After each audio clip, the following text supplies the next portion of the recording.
what happened is that the Americans really flushed the whole thing down the toilet. Because originally, the thing was going to pass. The 12 members of the Security Council, 12 out of 15 of the members voted yes. And UK and Switzerland abstained. So UK could have vetoed it, but didn't.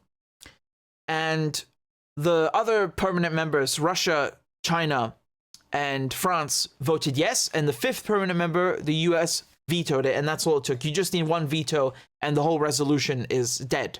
So just, again, in a nutshell, everybody either voted in favor or just stood aside. And the United States is the only one that blocked it. This is why I don't think you should have permanent members in the Security Council, nor should you have veto power, because it's just crap. It doesn't democratize the institution. It does the opposite.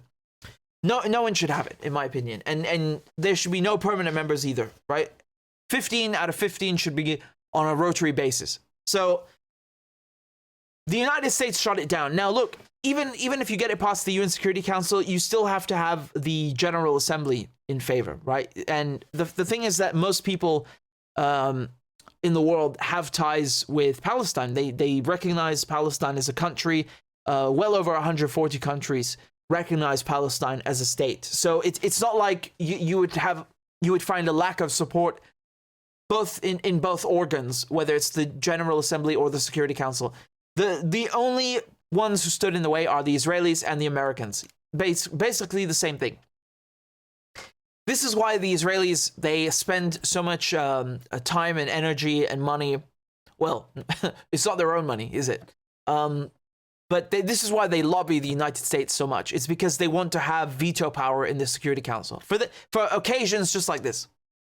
But again, I mean, the Israelis, as if you look at the partitioning in 1947, at the partition plan, where they gave the majority of Palestine to a minority of Jewish refugees and then called it Israel.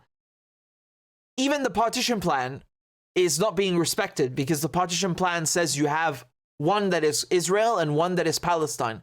There is no Palestine as a full member in the UN.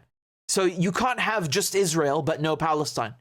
Do you understand? So the founding document that the Israelis constantly point to when they're not insulting the UN is not being applied. The second thing that's not being applied in that same document is the separate body status for Jerusalem. The Israelis invaded Jerusalem, they illegally annexed Jerusalem. So, even if there was a Palestinian full member in the United Nations, the fact the Israelis are occupying Jerusalem in violation of UN Security Council resolutions, it means that their own existence as a state in the UN is invalid. Do you understand? You can't occupy Jerusalem and deny Palestinians a state and then claim Israel as a state. No. If you're going to apply the 47 plan, you have free Jerusalem, a Palestinian state, and Israel, not just Israel. Even then, the 47 partitioning is a piece of crap. I mean, it was passed in like 2 minutes, literally 2 minutes. And most countries that are UN members today weren't in the UN, right? So if you were to do that today, it wouldn't pass. It's another European cooked up partitioning of the Middle East. It's colonial in its very essence. So in any case, that's a different story. But I'm just trying to show you that the Israelis themselves should not be members of the UN as long as there's no Palestinian state. This shouldn't even be up to a UN Security Council vote. Anyway, the fact that Palestine is not a UN member state, I mean, Israel is. Does that make Israel legitimate? No, it doesn't make Israel legitimate in the eyes of the world. And you can see that right now because most countries in the world, they are boycotting Israel to certain degrees. If the governments aren't, the people are. It's just they don't want to show you, they don't want to reveal that to you. But most people in the world, they view Israel as illegitimate now compared to last year. Okay? So that is something worth taking into consideration. And not only that, but they view the Palestinians as legitimate, despite the fact that Palestinians don't have full membership status. So this is just another Israeli roadblock that's being set up, another obstacle, but it doesn't have any, any ground or it doesn't bear any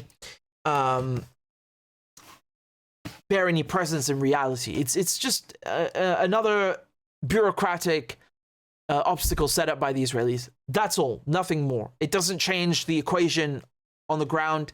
It has no basis in reality, and it's not going to alter Palestine's future, which is liberation, national liberation. Again, YouTube demonetized my channel because I'm not allowed to say naughty things about Israel. Telling the truth is forbidden. So if you are able to donate a few dollars on PayPal or on a monthly basis on Patreon, please consider doing it, because it would really help me continue my journalism and support independent media. So I'd be very grateful. And the links are in the description and also in the chat. Thank you guys very much again for all your donations and all your kind comments. I appreciate it very much.